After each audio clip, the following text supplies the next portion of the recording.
There we go. I don't know why I have auto rotate off. Anyway, February 5th, 2024, 5 p.m. ish. A little later today. Today, woke up late because I stayed up until like 5 a.m. wanting to get one commission, like at least sketched out for the most part. And then finished that today. And then now I'm on that 30 panel, 3-page comic. Finished the background for the first one, so now I'm just sketching out the foreground and then dialogue and then shading. So that page is done, and then move on to another comic, much more smaller. Since usually comics take me around 2 to 4 hours, depending on the complexity and whether or not I get distracted and sidelined by something else. Let's see. Just had cereal. Small little bit because I'm not that hungry. And then chilled on the patio, and then went back inside around 2, 3 for a break. Made some spam veggies because I had some green onion with frozen veggies left. So I had that. And then kind of gamed for a little bit, made some green sour defense, trying to do like one of the daily challenges where you have to use like only pre-selected monkeys. And then you get like bonus monkey cash I think at the end. I don't know. I kind of forgot. What else today? Yeah, that's kind of been it. And then played a little bit of Papa's Pizzeria Deluxe. So, there's that. Just trying to get commissions done. Aside from that, though, not much has been on my mind, at least today.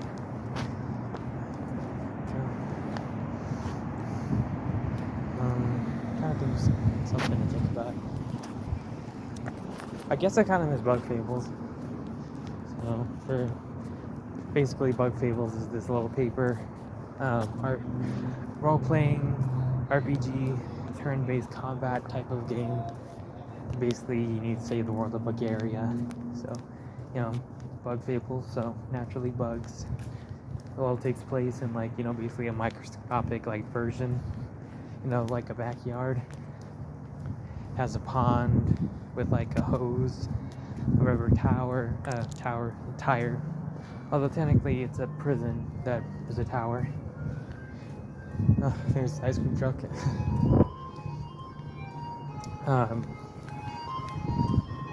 There's the sandbox, which is like the desert.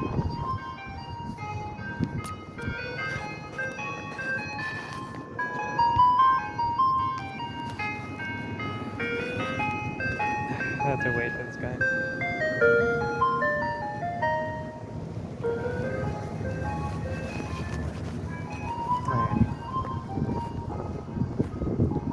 Totally not weird. I don't know, it's always awkward having a truck or any car just drive by slowly. So, isn't that wonderful? Ice cream.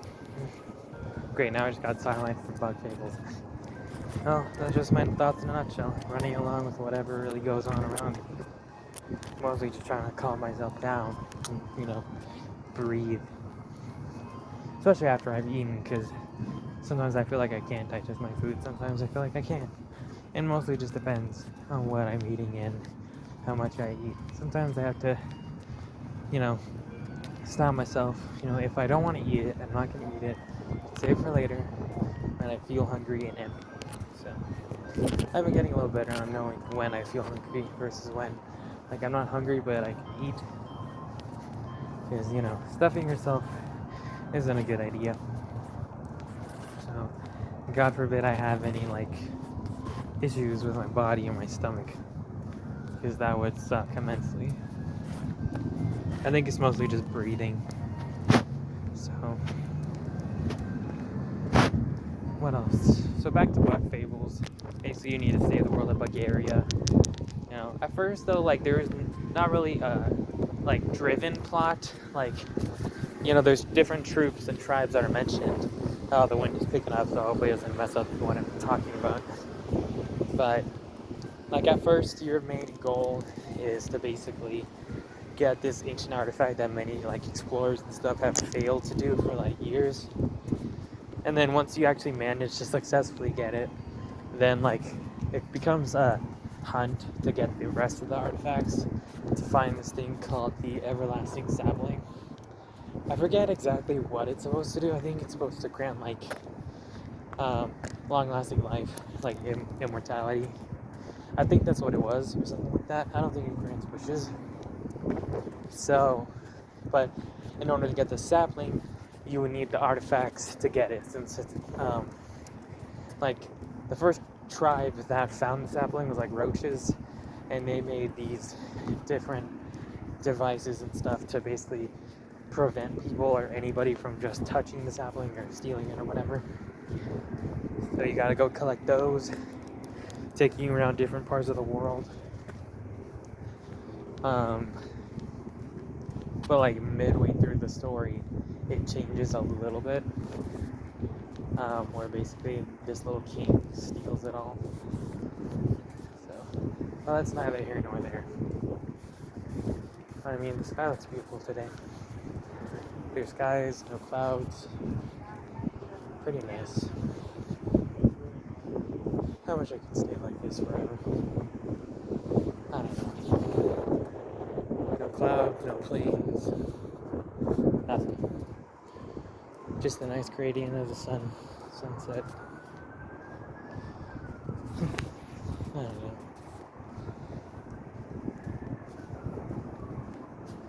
Life is a beautiful thing. One day I want to watch the sunset go down live. One day. Back to the bug fables thing though. So suddenly in the middle of the story, this like guy called the Wasp King basically steals all. Well, no, he steals one artifact. Then he has to go chase him down and like get it back. And then it's like, oh, plot twist. He wasn't there.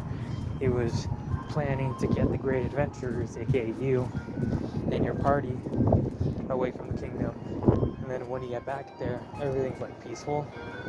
But once you head inside the kingdom though, that's when it's like, oh crap, shit is going down. And the king steals all the artifacts, basically threatening the queen and everybody else that if they don't deal with the artifacts, they will all perish. So they do, and then that pretty much like turns the tone of the game completely. Well, the chapter before that turns, because there's 7 chapters. So the one where you have to chase after the king is the start of chapter 5. So the tone of the game kind of shifts a bit. It's like now you actually have like an actual goal or antagonist mainly to focus on. But you know, you eventually do manage to defeat him, and the world is saved for the most part. It's a wonderful game. The art style of it is reminiscent of like Paper Mario. Very simple shapes, bright colors but not too bright where it's burning your eyelids. The areas and places you explore and see are pretty diverse, unique, and in a way kind of show different like classes of life in Bulgaria. Like the different clans and tribes live their own different way. The ants mostly just live, you know, on the ground in the grassy areas, just chilling. A couple of them live as like farmers on the other side of like Golden Settlement. It's an area you visit during chapter 2. Chapter 3, you get to see this like little artistic, very open and diverse like honeycomb. Not tree, not town. Well, I guess it is a tree. So I forgot the name of it. They usually just call them like the hive. So, but it's a very nice place. Like it's built up to be, at least from one of the characters you play as, to be this like posh, snobby place. But in reality, everybody's just chill. It's only just her that's complaining about it. And then later on in the game, you find like basically the bandits equivalent to like an outcast, or like what's the word? Like bandits and other people like that. Outlaws, kind of like, there you go, that's the word. So like an outlaw system in the desert and in the grasslands. You have the Wasp Kingdom.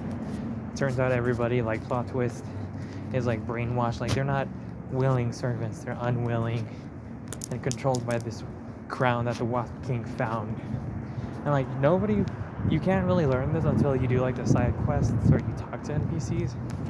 Because there's one fisherman on this like rich exotic island that you have to talk to, and he basically gives you like, yeah, dude was brainwashed.